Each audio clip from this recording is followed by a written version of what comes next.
जय श्री गोगा जी। आप सभी भक्तों को गोगा जी महाराज आप सभी भक्तों के ऊपर अपनी कृपा बनाए रखिए। नवमी पर व्रत कैसे रखा जाता है, नवमी की संपूर्ण व्रत विधि, क्या नहीं खाना चाहिए, तो इस वीडियो के माध्यम से मैं आप सभी भक्तों को बताऊंगा कि गोगा जी के भगत बाबा के नाम का व्रत कैसे रख सकते हैं, कैसे व्रत रखना है, कैसे बाबा की पूजा करनी है। इस वीडियो में मैं आपको पूरा बताऊंगा, तो कृपया वीडियो को पूरा देखिएगा और वीडियो को कहीं से कट मत कीजिएगा, क्योंकि आप इस वीडियो को पूरा देखेंगे तभी बाबा का व्रत कर पाएंगे। शुरू करते हैं। आपको गोगा जी व्रत, गोगा नवमी, महीने में 2 नवमी आती है, तो नवमी पर आपको गोगा जी का व्रत रखना है। जैसे आप पूजा स्थान पर बैठोगे तो आपको दीपक जलाना होगा। शुद्ध रूप से पीले वस्त्र धारण करके पूजा स्थान पर बैठ जाए। तो तब आपको क्या क्या लेना चाहिए? सबसे पहले आपको तुलसी लेनी है, तुलसी के पत्ते लेने हैं, एक दीपक लेना है, घी का, गाय का घी हो तो बहुत ही अच्छा है, और फल में आपको केले लेने हैं।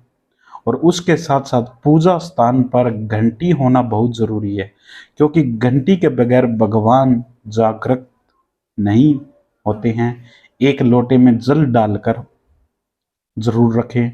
याद रहे, गंगा जल नहीं होना चाहिए, यमुना जल या सादा जल ले लीजिए। यमुना जल ना मिले तो सादा जल ले लीजिए, गंगा जल नहीं होना चाहिए। सबसे पहले पूजा स्थान की साफ सफाई करें और वहां जल का छिड़काव करें, और फिर जल का पूजा स्थान के ऊपर बैठने के बाद फिर आप जल का छिड़काव कीजिए। फिर अपने पूजा स्थान पर बैठकर दीपक जलाइए, और धूप से दीपक जलाना है, और घंटी को जरूर बजाइए।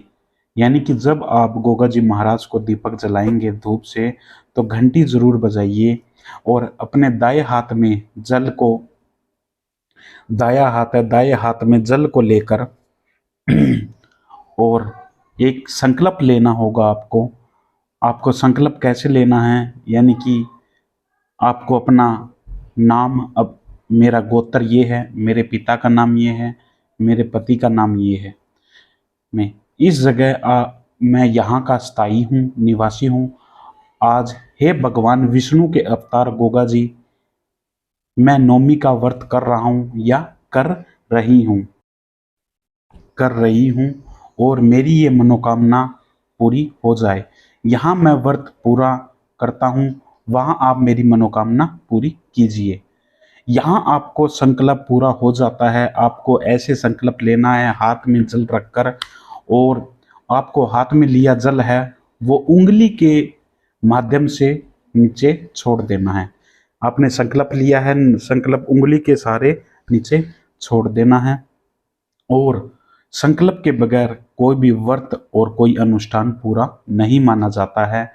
इस बात पर आप जरूर ध्यान दीजिए कि कभी भी आप गोगा जी महाराज के व्रत और पूजा विधि करते हैं तो संकल्प जरूर लीजिए। उस संकल्प के बगैर कोई पूजा नहीं मानी जाती। अब आपको गोगा जी महाराज और गुरु गोरखनाथ महाराज और नरसिंह पांडे जी को कैसे भोग लगाना है जरूर सुनिए। आपको, जब आप गोगा जी महाराज को और गुरु गोरखनाथ महाराज को, नरसिंह पांडे को केले का भोग लगाना है, गोगा जी महाराज को 2 केले, गोरखनाथ जी को 2 केले और नरसिंह पांडे जी को 2 केले, 2-2 केले आप अपने देवता को चढ़ाने हैं। और जब आप भोग लगाए तो घंटी जरूर बजाए और धूप लगाए। उसके बाद आपके केले, जब आपके पास जब केले नहीं हैं तो आप नारियल की, सूखे नारियल की चुटकी होती है, उससे भी आप गोगा जी महाराज का भोग लगा सकते हैं। आप वहाँ जहाँ आप पूजा कर रहे हैं, वहाँ आप बैठे हैं, वहाँ आपको सबसे पहले गोगा जी महाराज की चालीसा करें, और फिर उसके बाद आपको गोरख चालीसा और नरसिंह पांडे जी की चालीसा करनी है। और फिर आपको हो सके या जरूर करें, हनुमान चालीसा जरूर करें। और फिर आपको सारा दिन निराहार रहना है, भोजन नहीं करना है। कुछ भक्तों के हमारे पास फ़ोन आते हैं कि हम शाम को भोजन कर सकते हैं, तो नहीं, आपको एक समय फलाहार कर सकते हैं, चाय पी सकते हैं, दूध पी सकते हैं, पर आपको पूरे दिन आपको फलाहार करना है, भोजन नहीं करना है। और आपको फलाहार भी 2 से 3 बजे के बीच में आप करोगे तो आपकी जो भूख है, भूख शाम को नहीं लगेगी, सुबह भी नहीं लगेगी। और ध्यान रहे कि आपको किसी भी प्रकार का नशा नहीं करना है। याद रहे, शुद्ध ब्रह्मचारी का पालन करना है और हो सके तो धरती के ऊपर आपको सोना है। व्रत आपको करने के बाद आपको धरती के ऊपर सोना है और सुबह उठकर आपको सबसे पहले माँ धरती को नमस्कार करना है। नमस्कार करने के बाद फिर आपको नहा धोकर और शुद्ध होकर आपको अपने पूजा स्थान के ऊपर बैठना है। सबसे पहले आपको एक उपला लेना है, गरम किया हुआ जला हुआ उपला। उपला लेने के बाद फिर आपको दीपक लगाना है। दीपक घी का दीपक होना चाहिए। दीपक लगाने के बाद फिर आपको धूप से उस दीपक को जलाना है।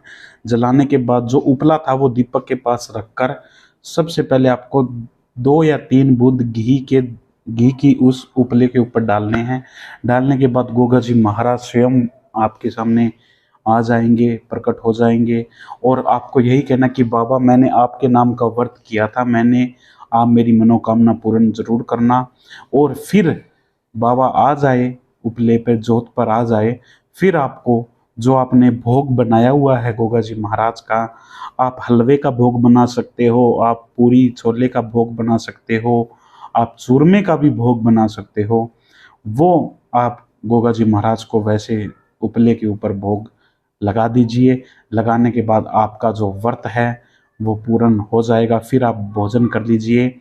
और आपको क्या करना है, यानी कि जो उपला है, उपले की थोड़ी सी जो विभूति है वो लेकर आपको अपने एक लोटे जल के अंदर डालकर पूरे घर के अंदर छिड़काव कर देना है, छिंटा लगा देना है। लगाने के बाद जो आपका व्रत है वो संपूर्ण हो जाएगा। और गोगा जी महाराज का आप एक बार ऐसे व्रत करके ज़रूर रखिए, आपकी मनोकामना ज़रूर पूर्ण हो जाएगी। और मैं यही कहना चाहूँगा कि और आप किसी के बहकावे में आकर कोई गलत नशा पदार्थ बाबा को ना चढ़ाए।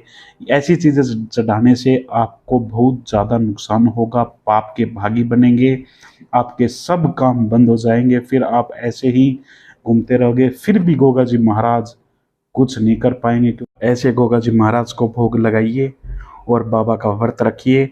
और जो भी कमेंट के अंदर आपको जो भी जानकारी चाहिए तो आप वीडियो के कमेंट के माध्यम से आप जानकारी ले सकते हैं और गोगा जी महाराज आपकी सब मनोकामना पूर्ण करेंगे। जय श्री गोगा जी, जय श्री नरसिंह पांडे जी। और बाबा आप सभी भक्तों के ऊपर अपनी कृपा बनाए रखें।